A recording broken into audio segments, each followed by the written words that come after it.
Imagine walking down a bustling street, the air filled with laughter, chatter, and a thick cloud of smoke.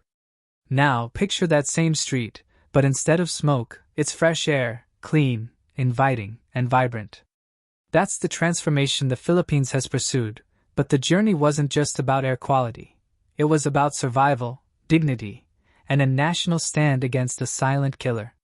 It's hard to fathom, but at one point, smoking was an unchallenged part of daily life in the Philippines. From the smallest neighborhood gatherings to grand celebrations, a cigarette was almost as common as a handshake. But let me ask you, at what point does convenience cross into negligence? When does personal freedom become a public hazard?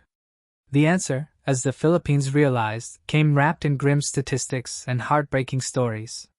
The turning point was stark and undeniable. Every year, over 117,000 Filipinos lost their lives to smoking-related illnesses. That's equivalent to wiping out an entire small town annually. Think about it, a town full of people gone. Mothers, fathers, brothers, sisters, the faces we cherish.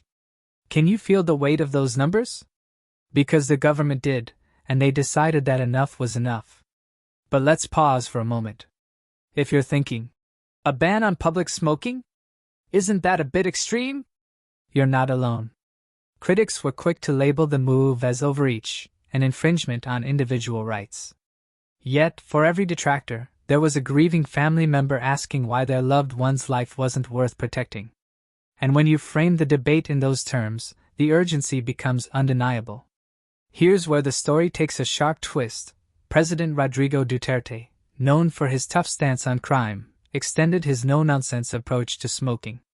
In 2017, an executive order was signed that bans smoking in all public places nationwide. Parks, schools, sidewalks, gone were the days when lighting up was a casual choice. The ban wasn't just a set of rules, it was a cultural shift, an effort to redefine public spaces as safe havens for health and well-being. Now I know what you might be wondering. Did people actually follow through? The short answer? Reluctantly at first. Imagine trying to convince millions of people to give up a habit ingrained in daily routines. It wasn't easy. But something fascinating happened. Stories began to emerge, parents thanking authorities for protecting their children, young people deciding against picking up their first cigarette because it just wasn't cool anymore. A ripple effect was taking shape. But let's not romanticize it.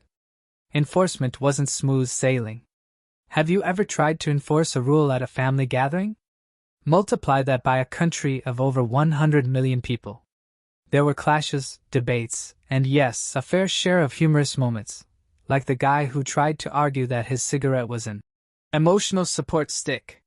Nice try, sir. Despite the challenges, the Philippines stood firm, and the results began to speak volumes.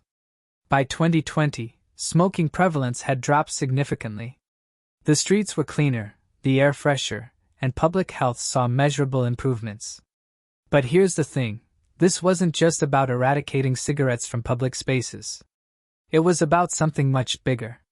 It was about declaring that life and health take precedence over convenience and habit. So, where does this leave us? For the Philippines, the smoking ban became more than a policy. It was a statement of priorities. But for the rest of us, especially here in the US, it's a wake-up call. What are we willing to tolerate for the sake of convenience? How far are we prepared to go to protect our own communities? As you let that sink in, consider this. If a nation as vibrant and diverse as the Philippines can transform its streets and culture for the better, what's stopping us? Because here's the cliffhanger.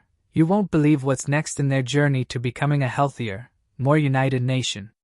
And perhaps, just perhaps, their bold steps could inspire us to take a few of our own.